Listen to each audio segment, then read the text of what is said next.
16 March দিনাজপুরের কাহারোল উপজেলার সাহাপাড়া খাল খনন কর্মসূচি উদ্বোধন করবেন এবং আগামীকাল সকাল 10টায় মাননীয় প্রধানমন্ত্রী দিনাজপুরের উদ্দেশ্যে রওনা দিবেন। তিনি সৈয়দপুর এয়ারপোর্টে সকাল 10টায় যখন পৌঁছবেন, এর পরবর্তীতে সবার আগে বাংলাদেশ এই স্লোগান সম্বলিত যে বাসটি রয়েছে ওই বাসটি করে যেখানে খাল খনন অনুষ্ঠিত হবে, উদ্বোধনের কাজ হাতে নেওয়া হয়েছে, সেখানে যাবেন এবং আমরা আশা করছি যে খাল খনন কর্মসূচি উদ্বোধন শেষে এবং পাশেই সেখানে একটা জনসভা, সেই জনসভায় তিনি গুরুত্বপূর্ণ বক্তব্য রাখবেন।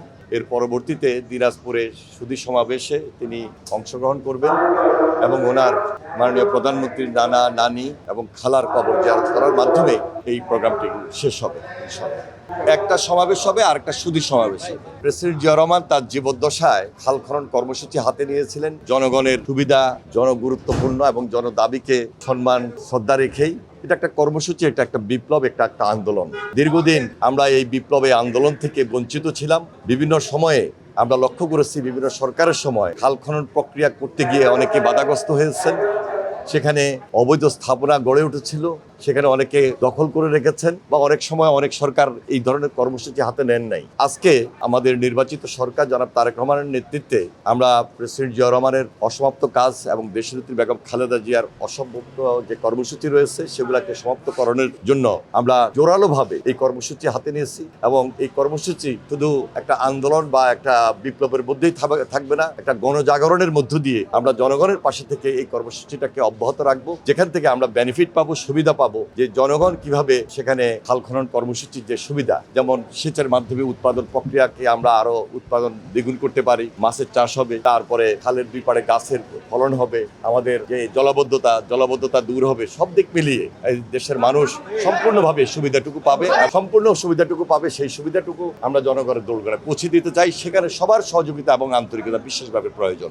দেখুন, আমরা খুবই পরিকল্পিত কর্মসূচি হাতে নিয়েছি এবং প্ল্যান ওয়াইজ, যেহেতু আমরা এদেশে নির্বাচনের মধ্য দিয়ে জনগণের ম্যান্ডেট নিয়ে আমরা এসেছি, জনগণের সুবিধার জন্য যে কাজটুকু জনগুরুত্বপূর্ণ, জনদাবির মধ্যে পড়ে, কোনোভাবেই দেশের অর্থ যেন ক্ষতিগ্রস্ত না হয়, লুণ্ঠনও না হয়, দুর্নীতিকে সম্পূর্ণভাবে আমরা এমনভাবে ফেস করব, মোকাবেলা করব, একটা জিরো টলারেন্সে রেখে সকল দিক বিবেচনায় খাল খনন কর্মসূচি আমরা হাতে নিয়েছি। আমরা মন্ত্রণালয়ের পক্ষ থেকে আমরা খুব সজাগ রয়েছি, খুব সতর্ক আছি এবং সাধারণ মানুষের সুবিধা, সাধারণ মানুষের উপকার খাল খনন কর্মসূচির মাধ্যমে আমরা যেন জাতিকে, দেশের মানুষকে পৌঁছে দিতে পারি, সেটা আমাদের নজর থাকবে। আমরা ডে 1 থেকে কাজ শুরু করেছি এবং 180 দিনকে সামনে টার্গেট রেখে অনেকগুলা কর্মসূচি আমরা হাতে নিয়েছি। তার মধ্যে খাল খনন কর্মসূচিটা খুব উল্লেখযোগ্য এবং এই খাল খনন কর্মসূচির মাধ্যমে জাতির প্রত্যাশা যে তারা অনেক সুবিধা পাবে, সেই সুবিধাটুকু আমরা মানুষের দোরগোড়ায় পৌঁছে দিতে চাই। আগামীকালকে আমাদের যে কর্মসূচি রয়েছে, এটা 54টা জেলায় একসঙ্গে